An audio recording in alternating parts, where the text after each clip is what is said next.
حضرت نوح علیہ السلام کو بھیجا. حضرت نوح علیہ السلام کو اللہ رب العالمین نے اپنا نبی بنایا. حضرت نوح علیہ السلام نے 950 سال تک تبلیغ کی. 950 سال تک حضرت نوح علیہ السلام نے اسلام کی دعوت کو لوگوں تک پہنچایا, اسلام کی خوبیوں کو لوگوں کے سامنے پہنچایا. نتیجہ کیا ہوا؟ نتیجہ یہ ہوا کہ بہت سے زیادہ احادیث کے مطابق 80 سے 120 لوگوں تک اسلام قبول کیا گیا. کتنے لوگوں نے؟ 120. آخری میں 950 سال کی تبلیغ اسلام کے تعلق سے پیغام صرف ایک تھا, ایک اللہ کی عبادت کرو, اس کے علاوہ کسی اور کو معبود مت بناؤ. ایک پیغام اسلام کا کس نے دیا؟ سب سے پہلے اللہ رب العالمین نے اپنے نبی حضرت نوح علیہ السلام کو کہا کہ ان سے کہو کہ یہ اللہ کی عبادت کرے, اللہ کے سوا کسی اور کو اپنا معبود نہ مانے.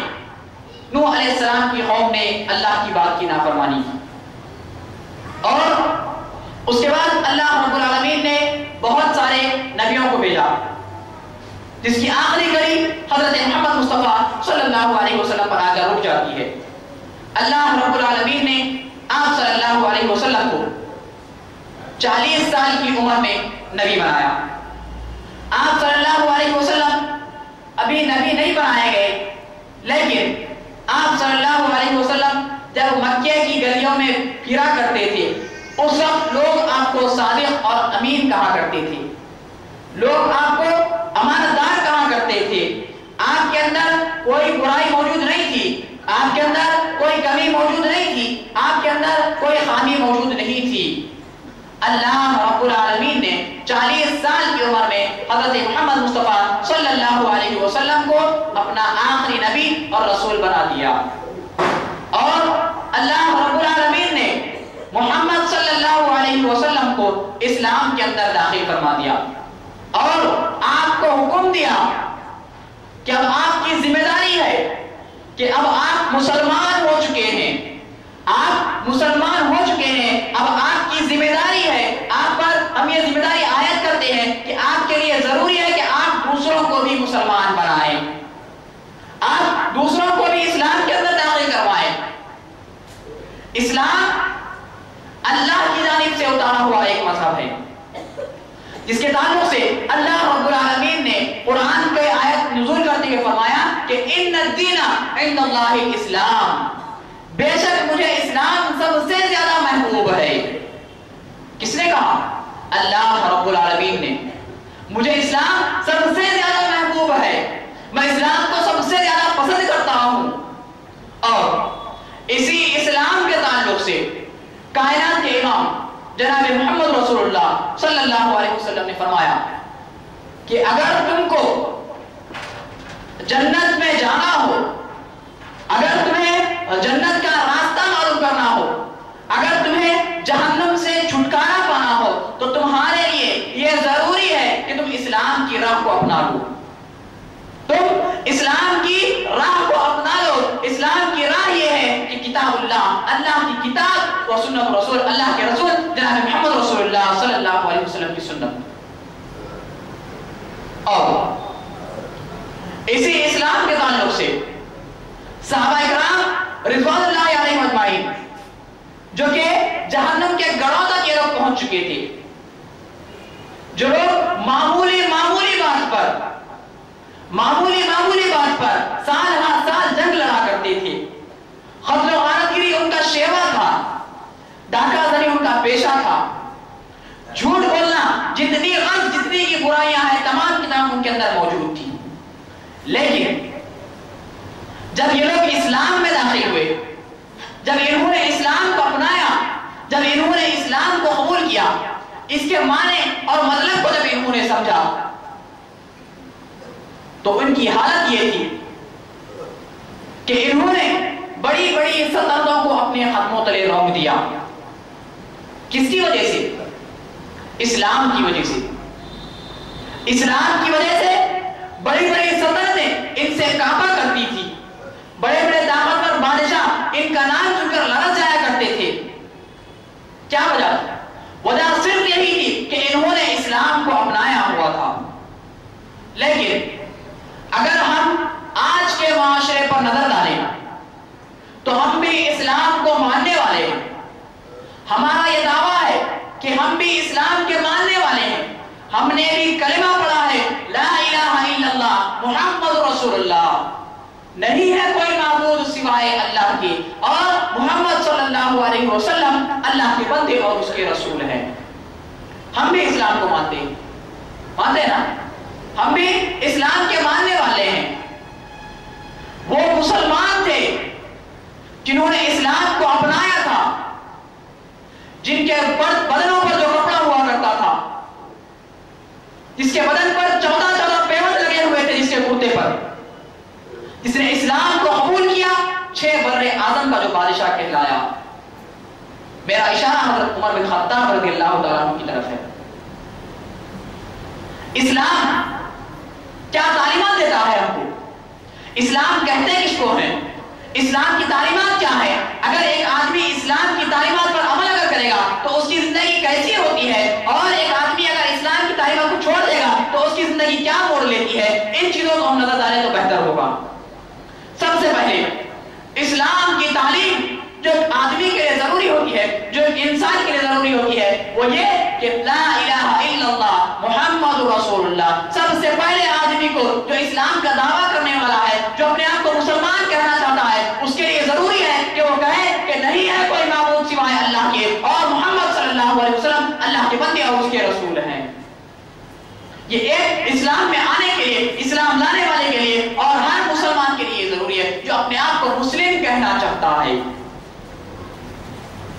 دوسری شرط اسلام کے لیے وہ یہ کہ اللہ رب العالمین نے کہا نماز کو قائم کرو. نماز کو قائم کرو، یہ اسلام کی دوسری شرط ہے.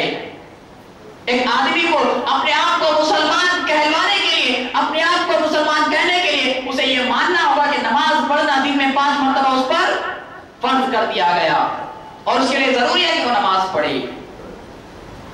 ایک آدمی کو اگر اسلام کے اندر آنا ہے، ایک آدمی کو اگر اپنے آپ کو مسلمان کہلوانا ہے تو اس کے لیے ضروری ہے کہ وہ روزے رکھا کرے. اگر ایک آدمی کو اپنے آپ کو مسلمان کہلوانا ہے، اسلام کے اندر اگر اس کو آنا ہے تو اس کے لیے ضروری ہے کہ وہ زکوٰۃ کو ادا کرے اگر اس کے پاس استطاعت ہو تو. اور ایک آدمی کے لیے یہ لازم و ملزوم ہے، ضروری ہے کہ اگر اللہ نے اس کو استطاعت دی ہو تو وہ حج بیت اللہ کے گھر کا حج بھی کرے. سب سے پہلی اسلام کی 5 بنیادیں، یہ گواہی دینا کہ اللہ کے سوا کوئی اور معبود نہیں، محمد صلی اللہ علیہ وسلم اللہ کے بندے اور اس کے رسول ہیں. نماز کو قائم کرنا، روزے رکھنا، زکوٰۃ دینا اور حج ادا کرنا. جب انسان سب سے پہلی چیز اپنا لیتا ہے لا الہ الا اللہ محمد رسول اللہ تو اس پر فرض ہو جاتا ہے کہ وہ اب وہ نماز قائم کرے، نماز ادا کرے دن میں 5 مرتبہ. جب روزے آ جائیں تو ان روزوں کو رکھے اور جب مدت ہو جائے تو زکوٰۃ ادا کرے اور اگر استطاعت ہو تو اللہ کے گھر کا حج بھی کرے. یہ اسلام کی پہلی شرط ہے، اسلام کی شرط ہے. ایک آدمی کے لیے ضروری ہے کہ وہ ان باتوں پر عمل کرے.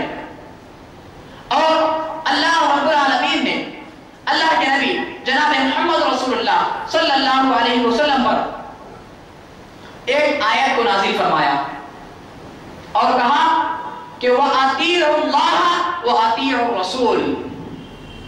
تمام کی تمام انسانیت کو درس دے دیا کہ تم اطاعت کرو اللہ کی، اطاعت کرو اللہ کے رسول محمد رسول اللہ صلی اللہ علیہ وسلم کی. تو اب ایک آدمی اگر اسلام میں آتا ہے تو اس کے لیے یہ بات ضروری ہوتی ہے کہ وہ اللہ کی بھی اطاعت کرے اور اللہ کے رسول صلی اللہ علیہ وسلم کی بھی اطاعت کرے. یہ اسلام کے لیے ضروری ہے.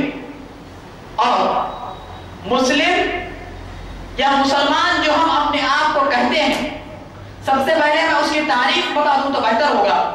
اللہ کے نبی صلی اللہ علیہ وسلم کی وہ حدیث کے مطابق کہ آپ صلی اللہ علیہ وسلم نے فرمایا کہ ایک آدمی ہے جس کے پاس ایک اونٹ موجود ہے، وہ اس اونٹ کی نکیل کو اپنے ہاتھ میں تھاما ہوا ہے، وہ آدمی اس اونٹ کا مالک ہے، وہ آدمی اس اونٹ پر سواری کرتا ہے، وہ آدمی اس اونٹ پر مال کو لادتا ہے، وہ آدمی اس اونٹ کو حکم دیتا ہے کہ بیٹھ جا تو وہ اونٹ بیٹھ جاتا ہے، وہ آدمی اس اونٹ کو چلنے کے لیے کہتا ہے تو وہ اونٹ چل پڑتا ہے، وہ آدمی اس اونٹ کو کہتا ہے کہ مڑ تو وہ اونٹ مڑتا ہے، وہ آدمی اس اونٹ کو کہتا ہے کہ تو کھا تو وہ اونٹ کھاتا ہے، اور اس کا مالک کہتا ہے کہ پی تو وہ اونٹ پیتا ہے۔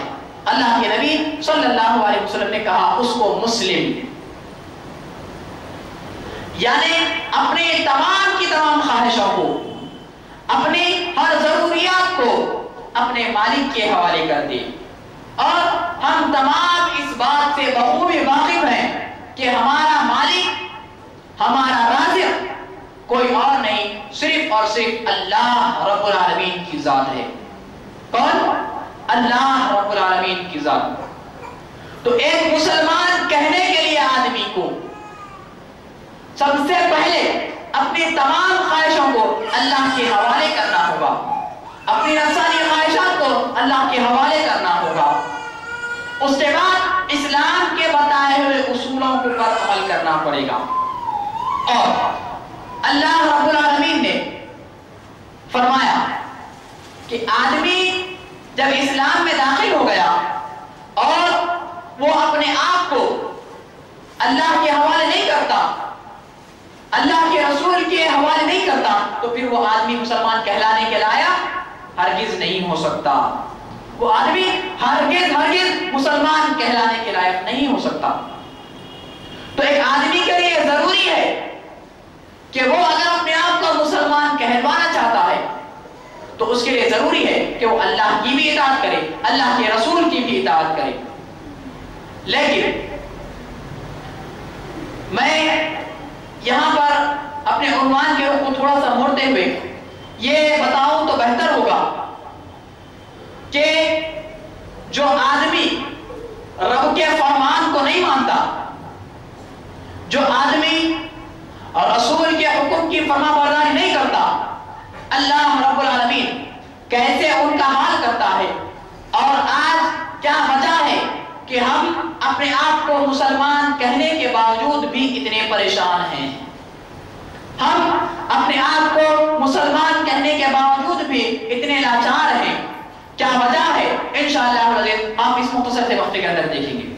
سب سے پہلے اللہ رب العالمین نے ایک سورہ کو نازل کیا جسے سورہ عصر کہا جاتا ہے۔ اللہ رب العالمین نے اس کی پہلی آیت میں کہا کہ والعصر، قسم ہے زمانے کی، اللہ نے کہا قسم ہے زمانے کی۔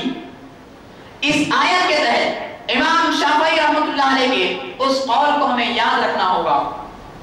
امام شافعی رحمۃ اللہ علیہ نے کہا کہ اللہ رب العالمین اگر پوری کی پوری قرآن نازل نہیں کرتا اور صرف یہ ایک سورت اللہ رب العالمین نازل کر دیتا تو یہ تمام کی تمام قرآن کی کفایت کر جاتی۔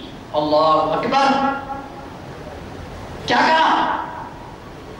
وہ لوگ ہمارے سر کے نہیں تھے، انہوں نے بہت سوچ سمجھ کر، بہت غور و فکر کے بعد، بہت تدبر کے بعد انہوں نے یہ کہا کہ اللہ رب العالمین اگر پوری قرآن نازل نہیں کرتا اور صرف اس ایک سورت کو نازل کرتا تو اس کی کفایت کر جاتی۔ کیا وجہ ہے؟ اللہ نے کہا قسم ہے زمانے کی،